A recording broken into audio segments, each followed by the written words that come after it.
Salut à tous, c'est encore du clair dans cette autre vidéo pour la suite du cours, n'est-ce pas, dans Atlantis Studio 4. Aujourd'hui, nous allons voir ensemble comment ressortir les images dans Atlantis au fur et à mesure que nous travaillons pour nous permettre donc d'effectuer les rendus à la fin sans toutefois avoir à revenir sur les positions et tout.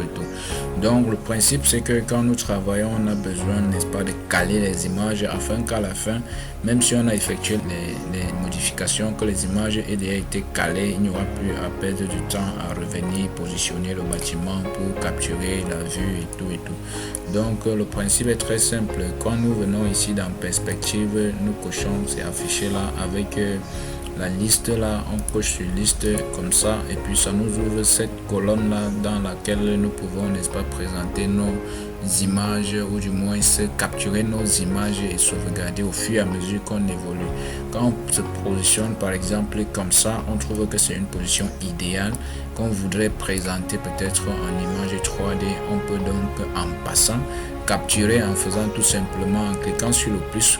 Lorsque les deux éléments là sont, les deux commandes là sont activées, on clique simplement sur le plus ici et puis ça nous montre ici là, n'est-ce pas, toutes les images qu'on a déjà capturées. Et donc voilà, on peut évoluer. Quand on tourne, on revient sur l'image, ça nous montre tel qu'on l'avait sauvegardé, tel qu'on l'avait capturé. On peut capturer comme ça, on peut capturer comme ça. On tourne comme ça, on prend tous les angles de notre bâtiment.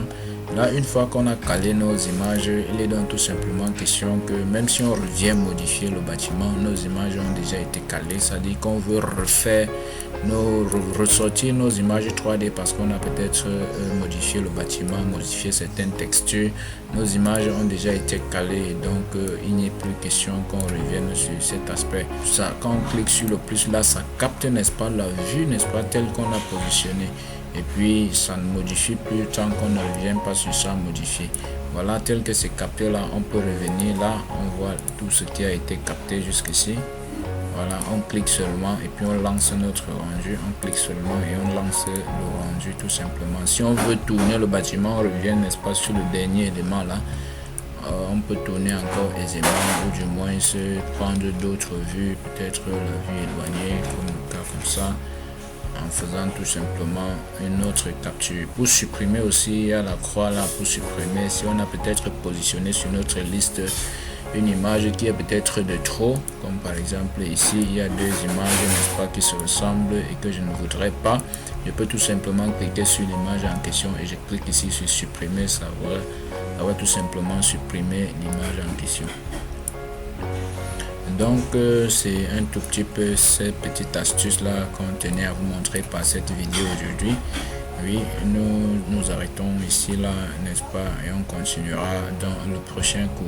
Merci et n'oubliez pas de vous abonner et de publier, n'est-ce pas, la vidéo si vous avez aimé. C'est toujours très important pour que les autres puissent aussi en profiter. Merci et à très bientôt pour la prochaine vidéo.